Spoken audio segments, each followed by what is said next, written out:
Saudara-saudara yang Tuhan Yesus kasihi, mari kita bersama siapkan hati untuk membaca dan merenungkan firman Tuhan. Sebelumnya kita berdoa, mohon pimpinan Roh Kudus, mari berdoa. Firman-Mu adalah sumber kebenaran, dan kebenaran itulah yang menyelamatkan kami.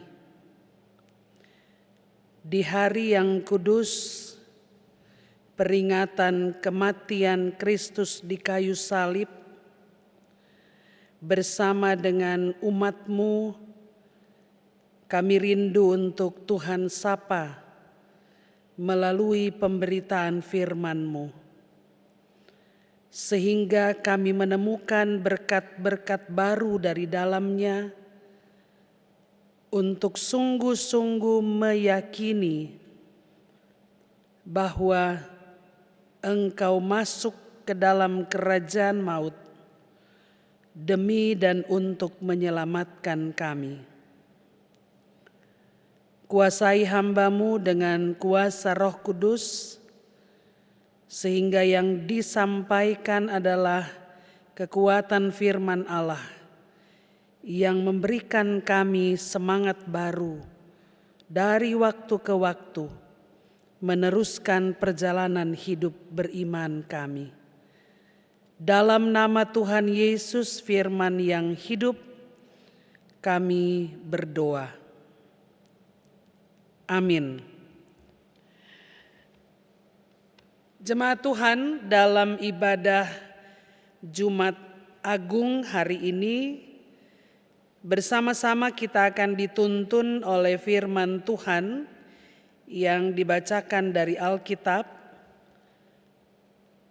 menurut kitab Injil Lukas pasal 23 ayat 26 sampai dengan ayatnya yang ke-32.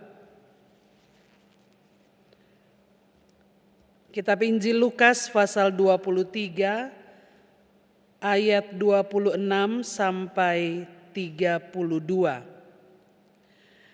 Bunyinya sebagai berikut. Ketika mereka membawa Yesus, mereka menahan seorang yang bernama Simon dari Kirene yang baru datang dari luar kota.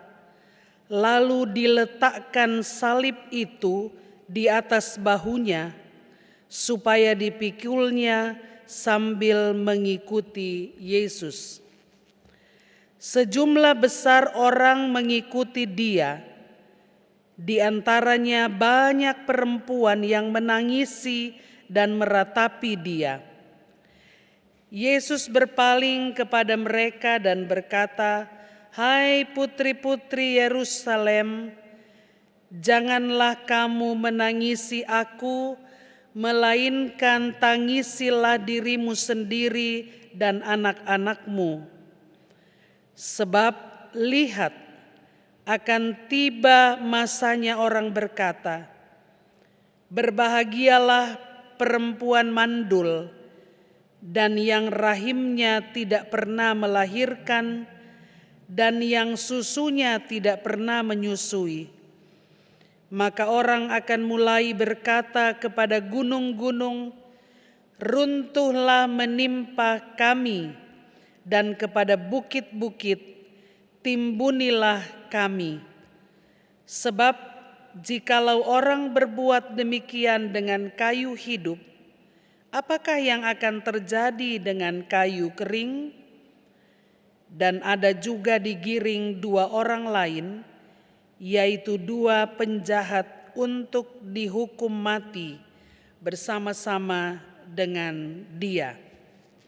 Sampai demikian jauh pembacaan firman Tuhan. Terpujilah Kristus, Hosiana. Hosiana, Hosiana, Hosiana.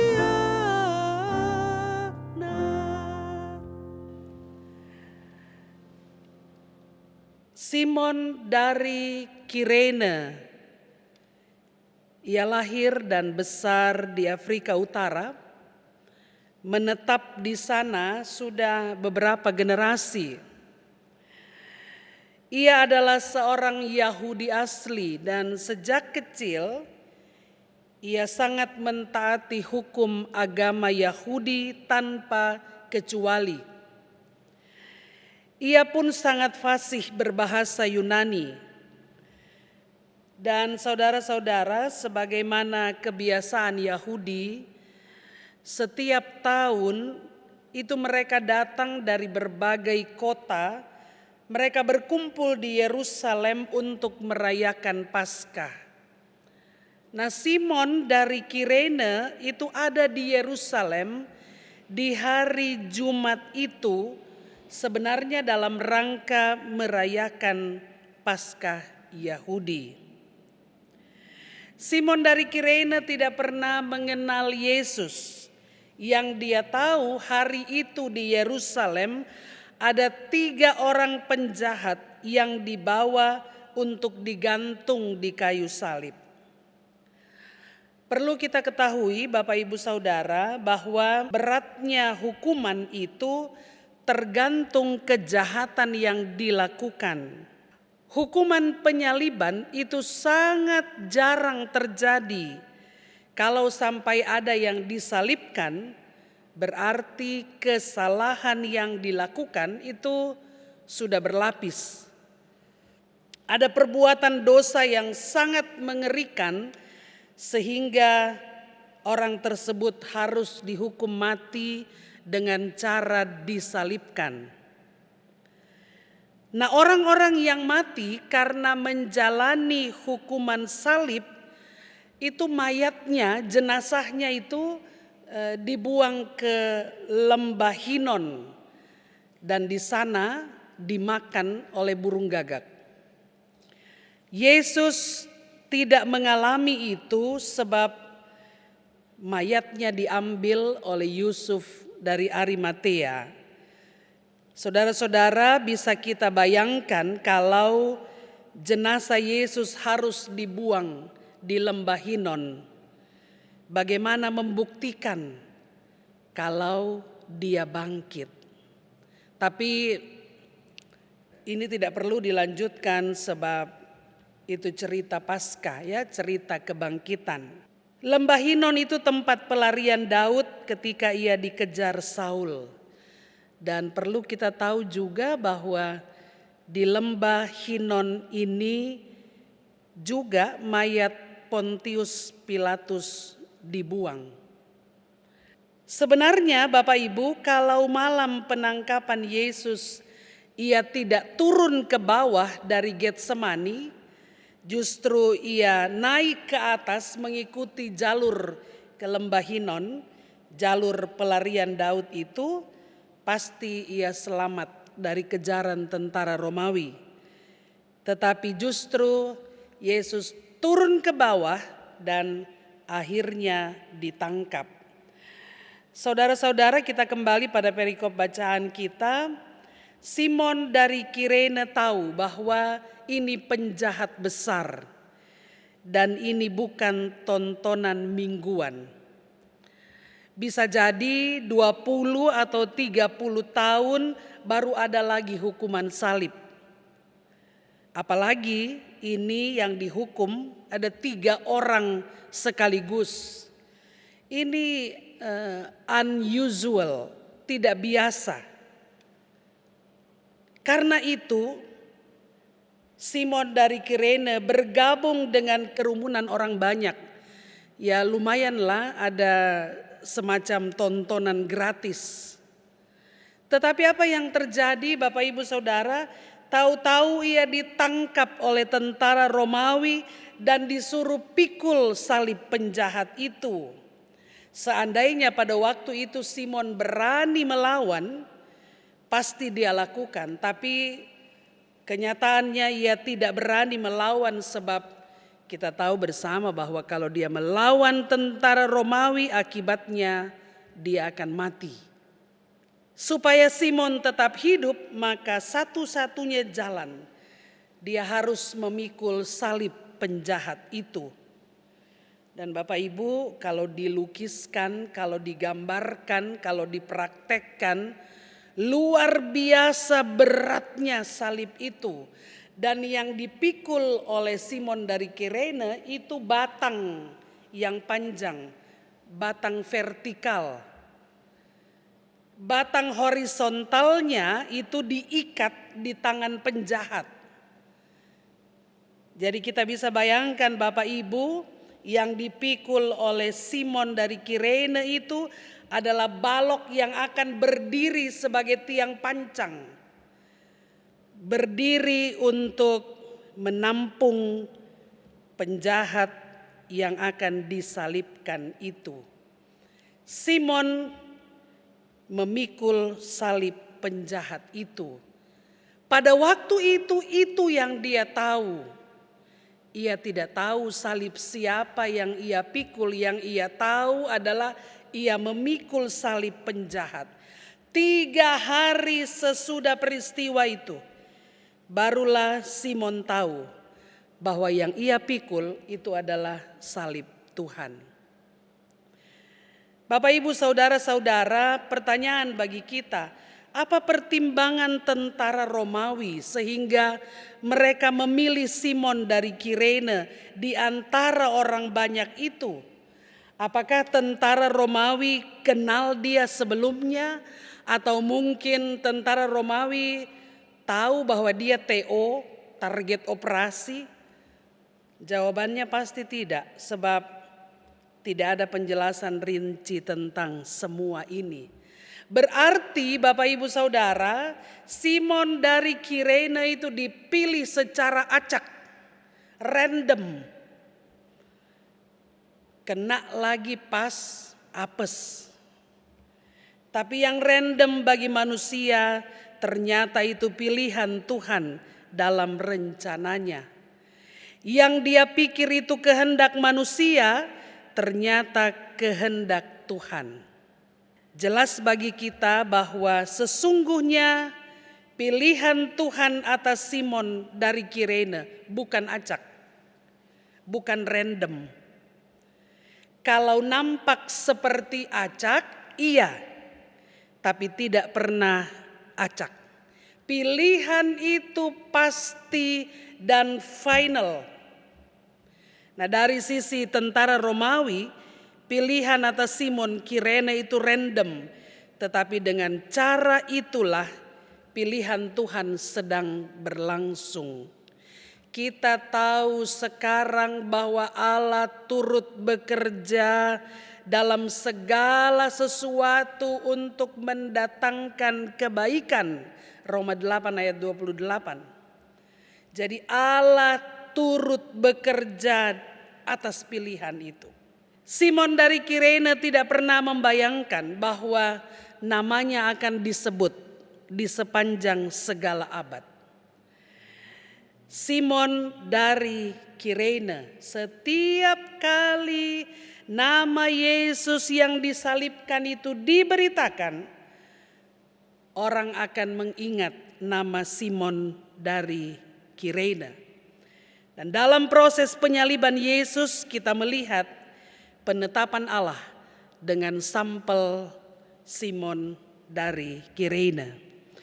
Saudara-saudara yang Tuhan Yesus kasihi, tentunya tidak hanya sampai di situ. Saya mengajak kita untuk melihat komparasinya.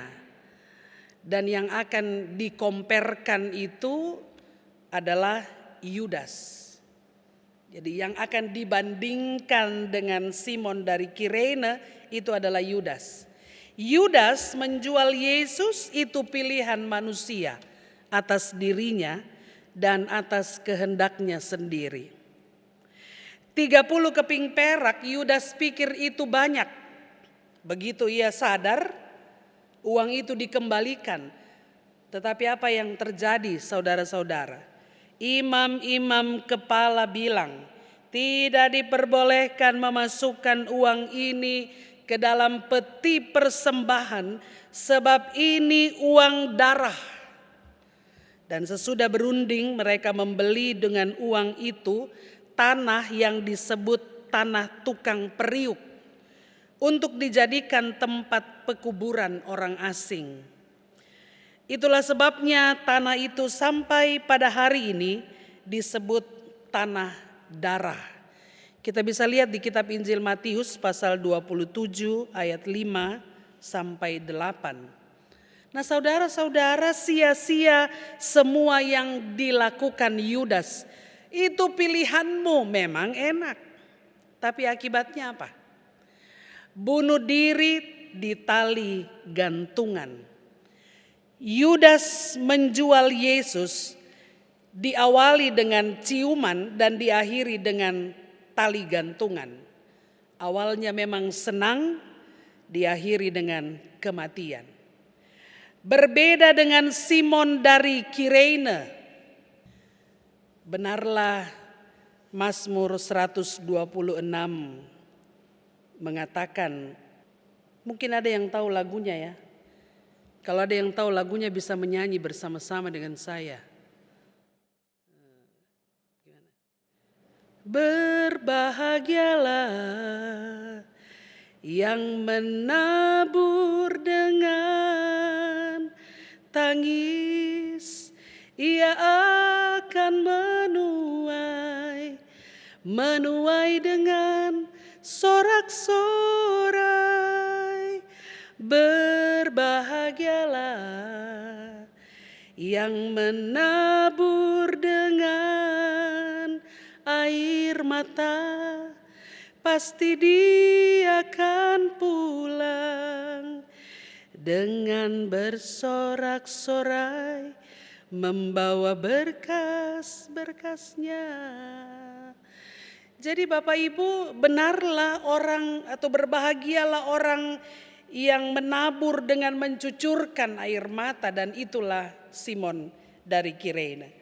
Jelas sekali bagi kita bahwa ada perbedaan yang sangat signifikan ketika kita membiarkan diri kita dipilih oleh Tuhan walaupun secara acak, daripada kita memilih atau daripada kita mencari jalan kita sendiri. Ini yang dimaksudkan oleh Paulus ketika ia mengatakan, di dalam Kristus Allah telah memilih kita sebelum dunia dijadikan. Yang dikerjakan Allah pertama-tama bukan menciptakan, melainkan memilih. Bapak, Ibu, Saudara dan saya dipilih dalam kekekalan, bukan dalam penciptaan. Kita diciptakan pada hari ke-6, tetapi kita dipilih sebelum penciptaan. Dan itu luar biasa. Ada banyak yang Allah ciptakan, tetapi sedikit yang Dia pilih. Inilah dasar pengajaran Calvin tentang penetapan Allah yang dikenal dengan istilah predestinasi.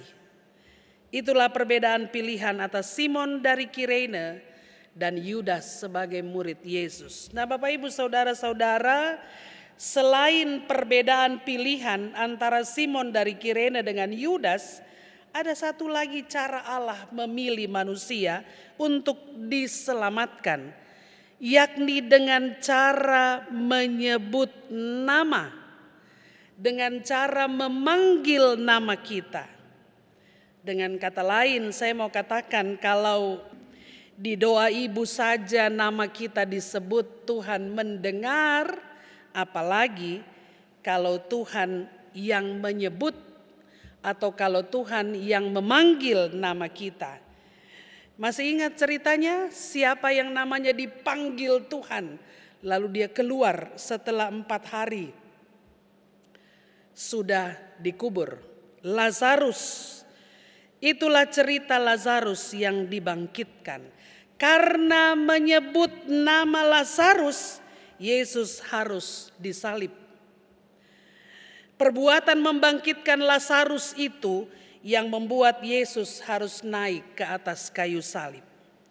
Yesus disalib karena ia menghidupkan Lazarus. Ini mujizat terakhir yang dilakukan Yesus. Setelahnya Bapak Ibu, para imam menyusun strategi untuk membunuh Yesus.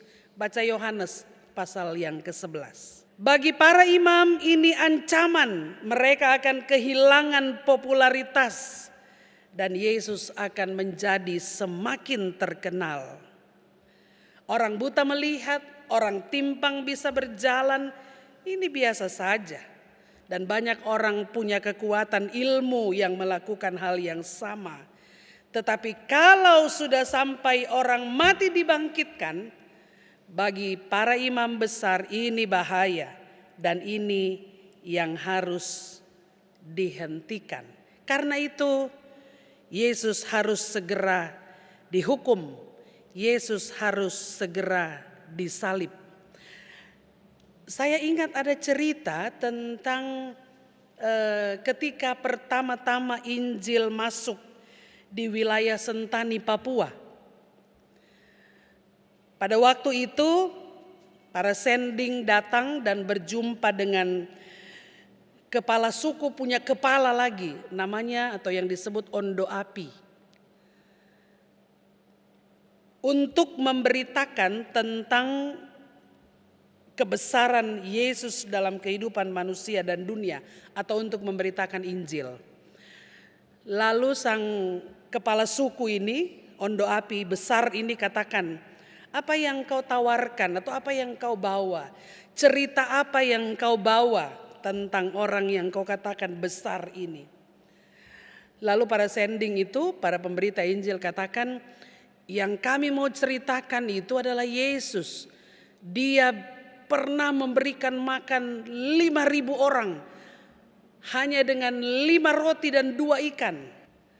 Lalu Ondo Api besar ini, kalau orang Makassar bilang toloknya kepala suku, dia bilang, kalau cuma kasih makan 5.000 orang, saya sudah biasa, saya juga bisa. Tiap hari saya kasih makan saya punya rakyat, setiap hari. Lalu para sending ini bilang, ada lagi, dia bisa lakukan mujizat besar, orang lumpuh bisa berjalan, orang buta bisa melihat gitu ya. Lalu Ondo Api besar ini kepala suku bilang, tidak ada apa-apanya, kami juga bisa melakukan itu. Tapi masih ada lagi satu. Para sending ini tidak mau berhenti juga untuk memberitakan kebesaran Yesus. Yesus itu dia pernah membangkitkan orang mati yang sudah ditanam selama 4 hari. Lalu Ondo Api besar ini menyerah, dia langsung bilang, yang mana dia? Bagaimana cerita tentang dia? Saya ingin mengikut dia. Jadi Bapak Ibu, kembali lagi, Yesus harus disalibkan karena ia melakukan perbuatan besar dengan membangkitkan Lazarus. Berita kebangkitan Lazarus itu terlalu besar, bahaya untuk kenyamanan dan status quo para imam. Itu bisa merubah struktur. Bahkan bisa-bisa Yesus akan mengambil alih kepemimpinan keagamaan Yahudi. Saudaraku, ini gambaran orang-orang di sekitar penyaliban Yesus. Ada orang mati dibangkitkan, ada orang yang tidak tahu apa-apa harus pikul salib. Ada yang pergi menjual dia lalu akhirnya gantung diri. Bapak Ibu, saudara-saudara jemaat Tuhan, bagaimana kita memaknai derita salib ini dalam hubungan dengan cara Allah memilih dan memanggil kita. Hal yang pertama, penderitaan adalah salib yang harus kita pikul. Tidak pernah Tuhan minta persetujuan kita sebelumnya. Ini sesuatu yang tidak bisa kita tolak. Bahkan kadang-kadang kita memang tidak dapat memilih salib kita sendiri. Begitu saja salib itu diletakkan di atas pundak kita, kita dipaksa untuk mengangkatnya tanpa ditanya. Bagi saudara-saudaraku yang sekarang ini dinyatakan positif COVID-19, bagi mereka yang hilang kekasih hati karena peristiwa kematian yang disebabkan baik oleh COVID-19 maupun oleh hal-hal yang lain.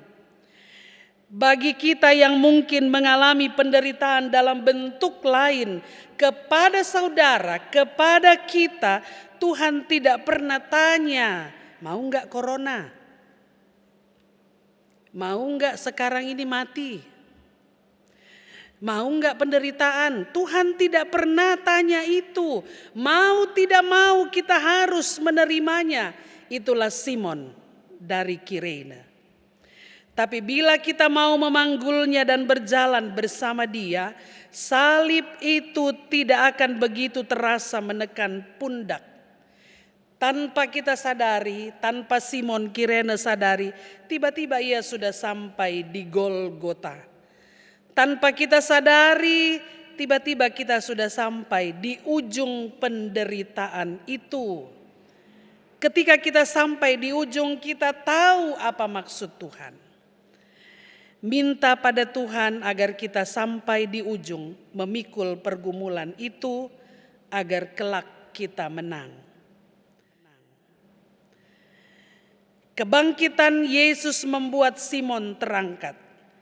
Di Golgota barulah Simon sadar bahwa sebelum ia memanggul salib Yesus, sesungguhnya Yesus telah memanggul salibnya, salib seluruh umat manusia. Dan karena Simon telah memanggul salib yang tidak ia pilih, tanpa ditanya dan tanpa bertanya, seluruh jalan hidup Simon dari Kirene berubah. Bapak Ibu tahu, ia punya 2 anak yang namanya Rufus dan Alexander. Kedua anaknya menjadi pengikut Kristus, bahkan kelak mereka menjadi bapa gereja. Bahkan istri Simon dari Kirene dianggap ibu sendiri oleh Rasul Paulus. Semua dimulai dengan salib itu dan berakhir dengan kemenangan. Karena itu jangan pernah menolak pergumulan. Hal yang kedua Bapak Ibu, kita tidak sedang menyeleksi pilihan Tuhan, tapi kita sedang menyeleksi pilihan kita agar kita tidak memilih seperti pilihan Yudas. Di sekitar penyaliban Yesus kita diperhadapkan dengan 2 kenyataan yang berbeda. Yudas dengan 30 keping perak gantung diri, tapi Simon dari Kirene dengan memikul salib ia dimuliakan. Kalau kita membiarkan Tuhan memilih bagi kita, terima saja. Walaupun itu salib, tidak apa-apa. Tapi jika kita melakukan pilihan atas kehendak kita sendiri tanpa melibatkan Tuhan, hati-hati. Sebab bisa saja pilihan atas diri kita salah dan keliru, atau bertentangan dengan kehendak Allah. Dan bagian yang ketiga yang menjadi bahan perenungan kita Bapak Ibu, tidak masalah bagi Yesus walaupun ia harus menjalani penyaliban. Karena bagi Yesus kalaupun dengan menyebut nama Lazarus taruhannya mati, Yesus lakukan itu. Bukankah dalam ritual baptis, sidi, peneguhan kita sebagai pelayan, nama kita juga disebut. Adakah kita menyadari bahwa Yesus sudah mati untuk itu agar kita layak melakukan pekerjaannya dalam dunia ini? Karena itu jangan main-main dengan pilihan Tuhan atas hidup kita. Lakukan tugas kita sebagai orang percaya dengan penuh tanggung jawab. Dalam melayaninya jangan kita hanya sibuk dengan hal-hal yang sifatnya teknis, yang sewaktu-waktu bisa saja berubah. Karena tanpa sadar kita bisa terjebak dalam perkara-perkara yang hanya menjaga kenyamanan dan status quo gereja kita, jabatan kita.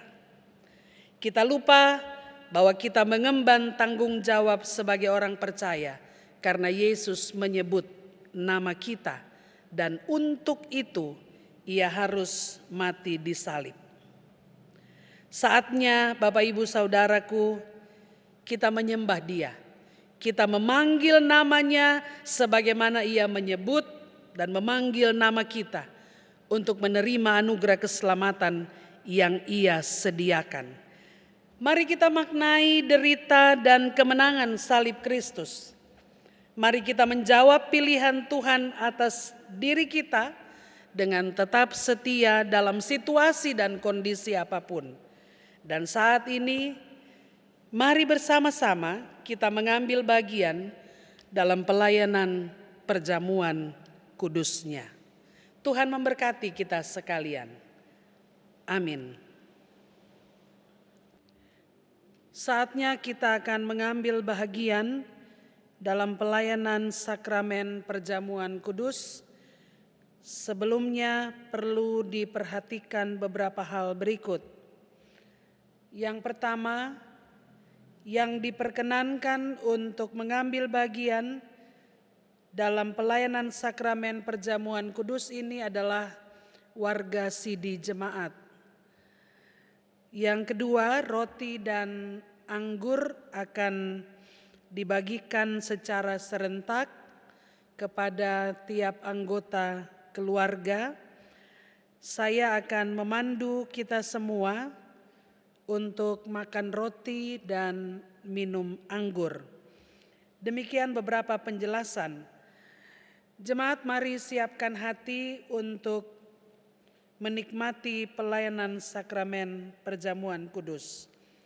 Dengarkanlah penetapan perjamuan kudus sebagaimana tertulis dalam Markus 14 ayat 22 sampai 25 yang menyatakan, dan ketika Yesus dan murid-muridnya sedang makan, Yesus mengambil roti, mengucap berkat, memecah-mecahkannya, lalu memberikannya kepada mereka dan berkata, ambillah, inilah tubuhku.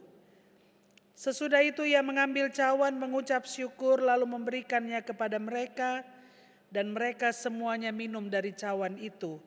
Dan ia berkata kepada mereka, inilah darahku, darah perjanjian yang ditumpahkan bagi banyak orang.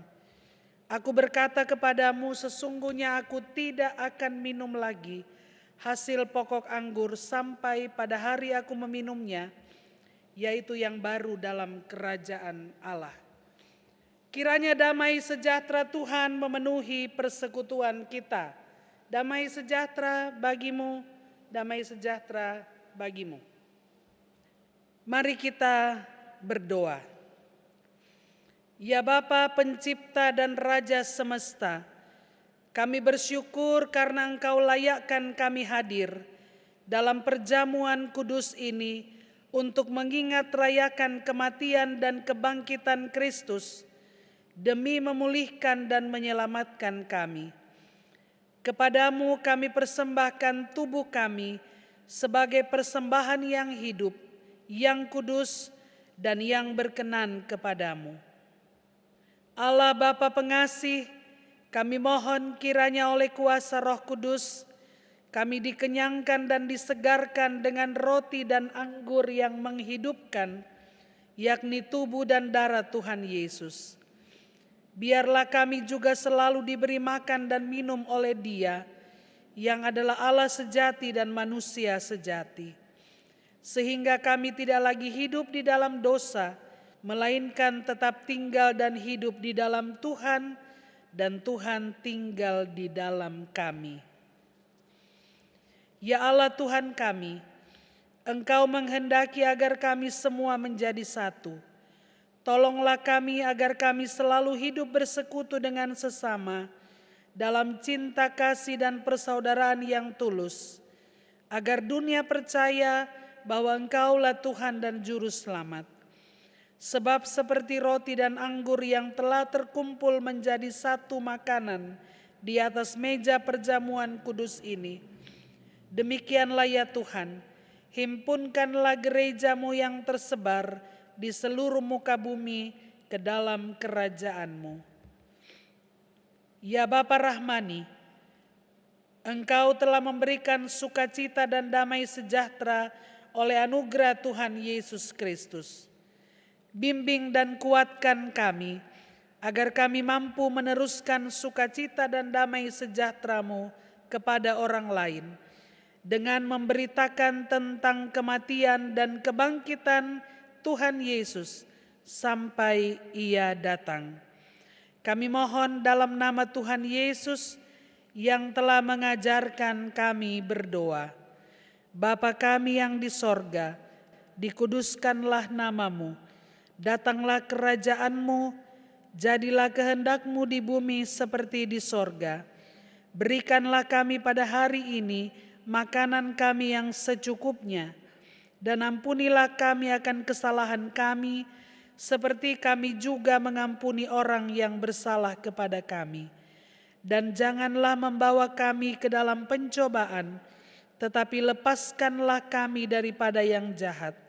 Karena Engkaulah yang empunya kerajaan dan kuasa dan kemuliaan sampai selama-lamanya. Amin.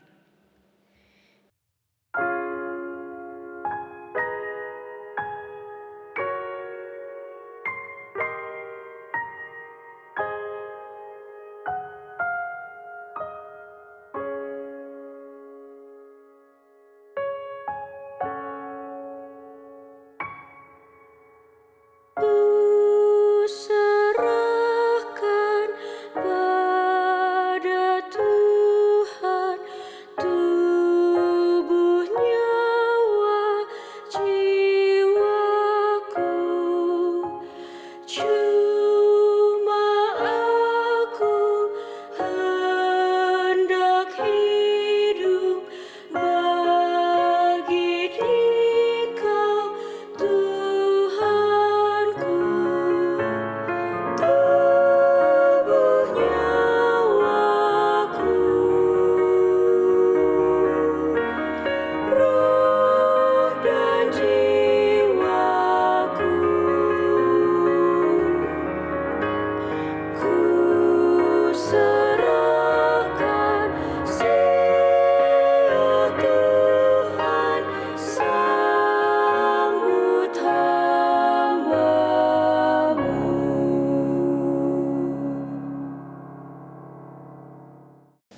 Jemaat Tuhan, marilah, karena segala sesuatu telah tersedia bagi kamu.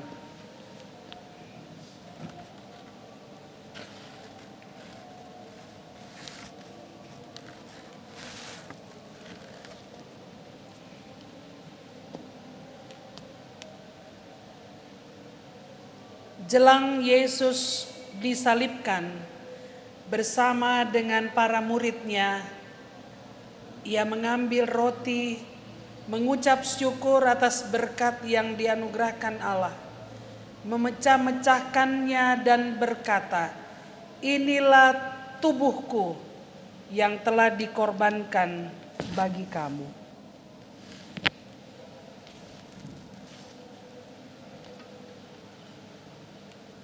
Kemudian Yesus mengambil cawan sesudah makan dan berkata, "Cawan ini adalah tanda perjanjian baru yang telah dimeteraikan oleh darahku.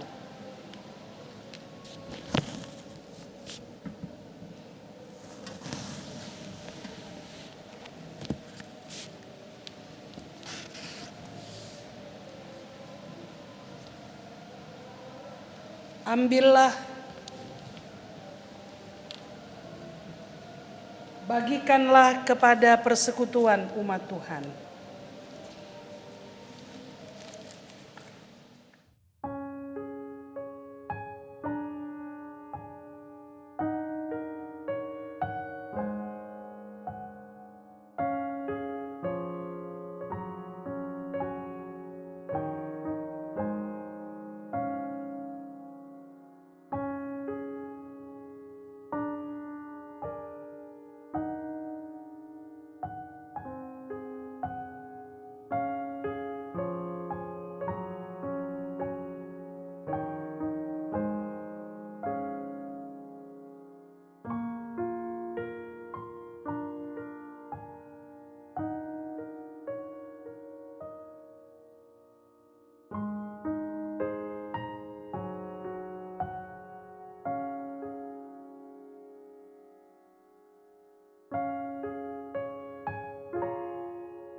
Pegang dan angkatlah roti kehidupan.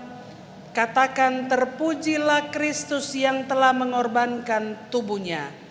Terpujilah Kristus yang telah mengorbankan tubuhnya. Makanlah dengan sukacita iman.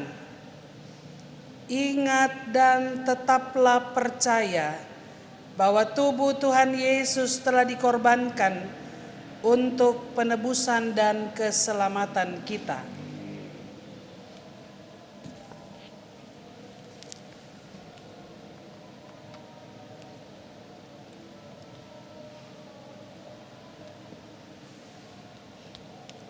Pegang dan angkatlah cawan keselamatan. Katakan, terpujilah Kristus yang telah mencurahkan darahnya. Terpujilah Kristus yang telah mencurahkan darahnya. Minumlah sepuas-puasnya sampai tetes penghabisan. Ingat dan tetaplah percaya bahwa darah Kristus telah dicurahkan untuk penebusan dosa dan keselamatan kita.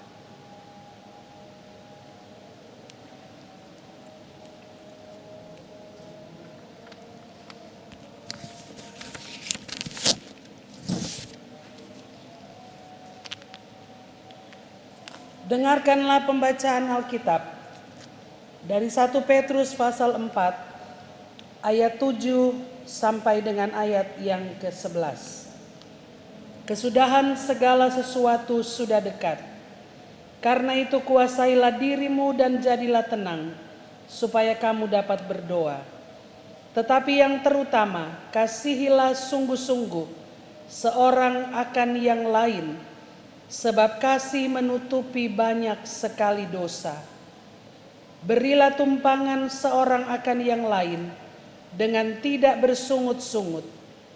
Layanilah seorang akan yang lain sesuai dengan karunia yang telah diperoleh tiap-tiap orang sebagai pengurus yang baik dari kasih karunia Allah. Jika ada orang yang berbicara, baiklah ia berbicara sebagai orang yang menyampaikan firman Allah. Jika ada orang yang melayani, baiklah ia melakukannya dengan kekuatan yang dianugerahkan Allah, supaya Allah dimuliakan dalam segala sesuatu karena Yesus Kristus. Ialah yang empunya kemuliaan dan kuasa sampai selama-lamanya. Amin. Kiranya damai sejahtera Allah yang melampaui segala akal akan memelihara hati dan pikiranmu dalam Kristus Yesus. Amin.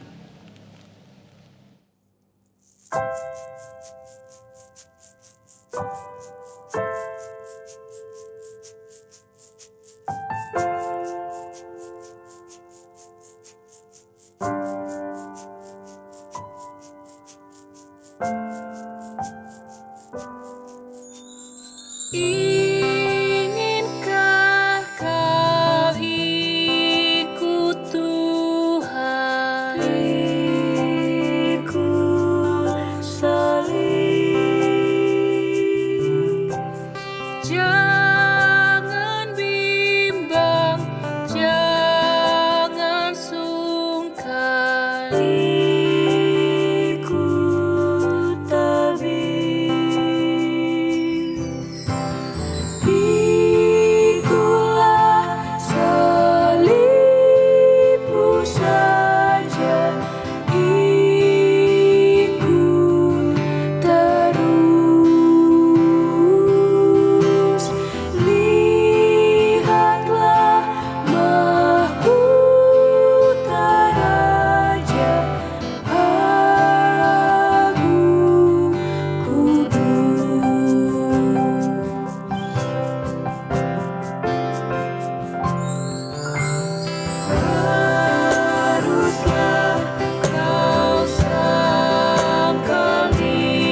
Mari kita bersatu dalam doa syafaat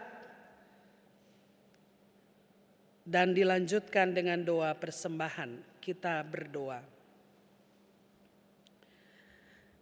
Bapa, terima kasih kami belajar firman-Mu hari ini.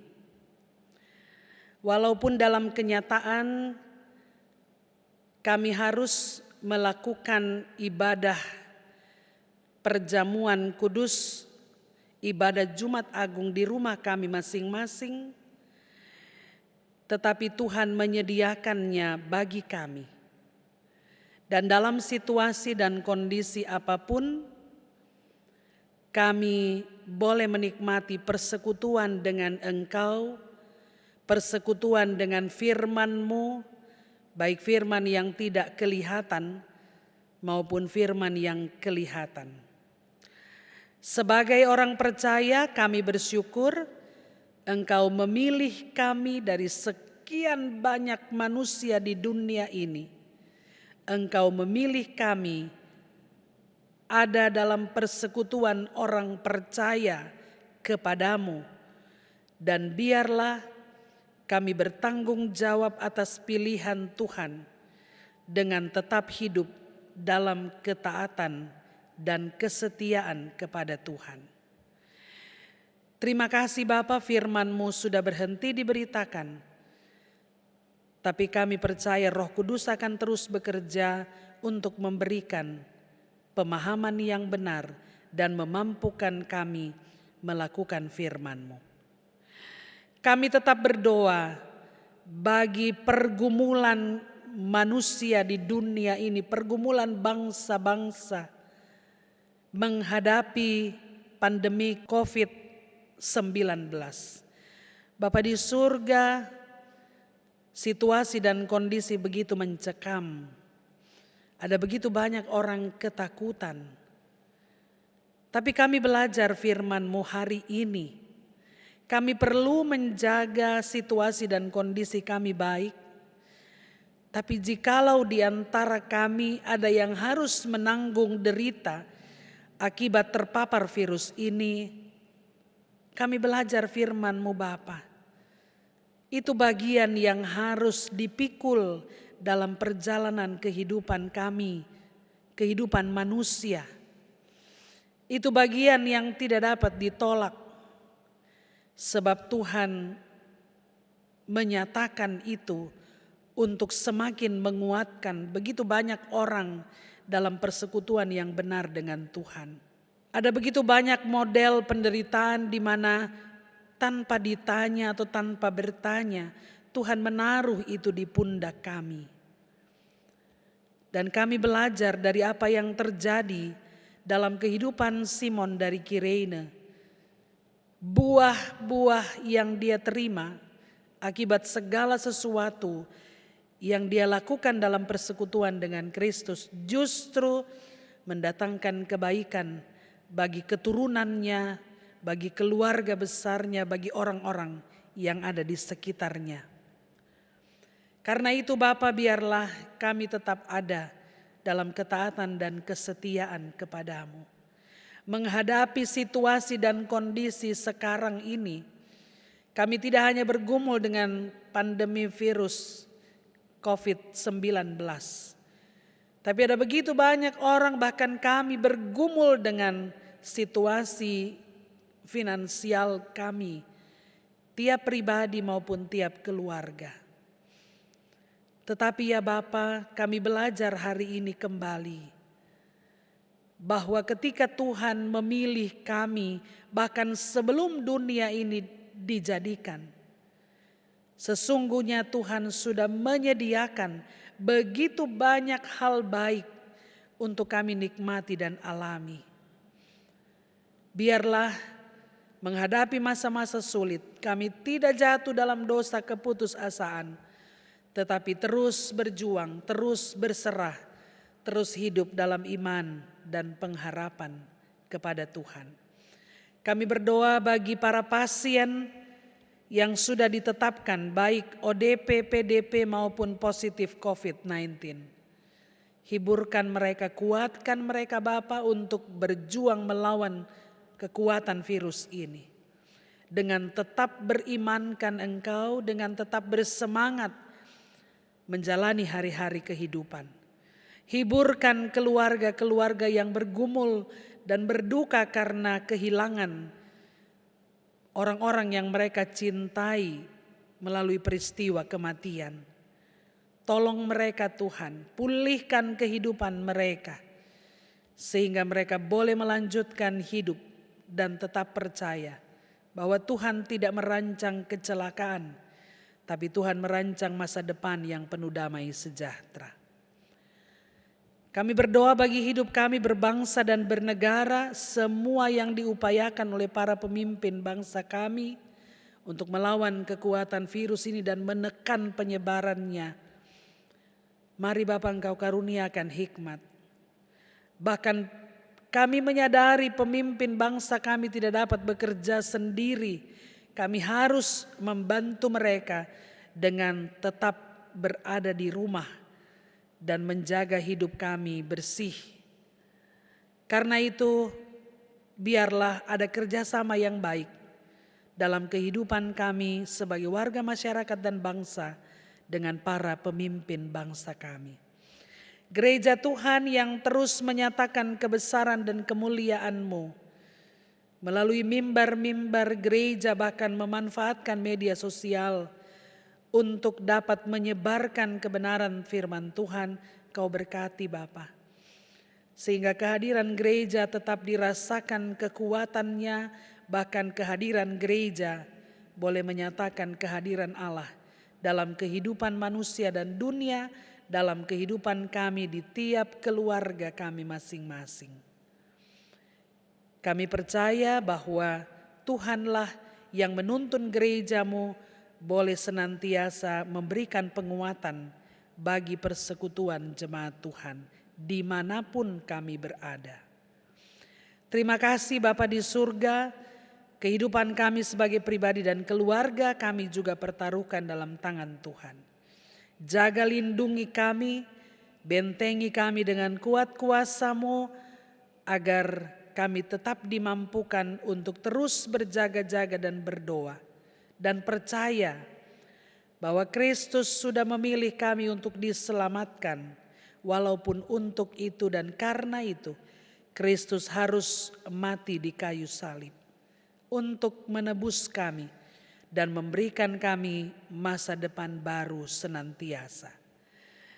Bersyukur kami boleh membawa persembahan syukur kami kepada Tuhan sebagai tanda ucapan syukur karena Tuhan memelihara, menjaga, dan memberkati hidup kami. Berkati persembahan yang telah kami persembahkan sehingga dapat dipakai dan dimanfaatkan untuk menyatakan kuasa kasih Kristus dalam kehidupan manusia dan dunia ini. Terima kasih Bapa di surga, ini ucapan syukur kami kepadamu. Ampuni kesalahan dan dosa yang sudah kami lakukan, dengar dan sambut doa kami. Kami persembahkan hanya di dalam nama Tuhan Yesus, yang adalah Tuhan dan Juru Selamat kami yang hidup. Kami berdoa dan bersyukur. Amin. Jemaat Tuhan, mari berdiri. Ada penghiburan dan penguatan bagi yang meratap, sebagaimana adanya pengampunan bagi yang menghujat dan menista. Baik penghiburan maupun pengampunan disampaikan, Kristus bukan dalam keadaan yang mudah. Justru ketika ia berada di titik kemanusiaan terendah dan tengah menanggung siksa tubuh, kita yang percaya kepadanya diajak untuk mengambil hikmah dan meneladani bahwa dalam kesusahan hidup yang paling berat sekalipun, penguatan dan pengampunan harus tetap diberitakan. Angkatlah hati, arahkan pikiranmu kepada Tuhan, dan terimalah berkat Tuhan.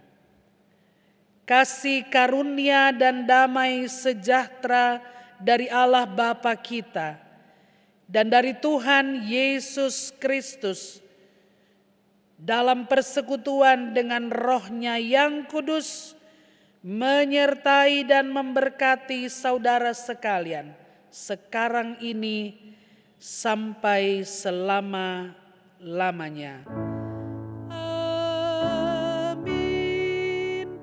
Amin. Amin. Ibadah selesai. Selamat menjalani hari Jumat Agung dan memaknai penderitaan Kristus dalam kehidupan kita, agar kita tetap dikuatkan di dalam iman kepadanya. Tuhan memberkati.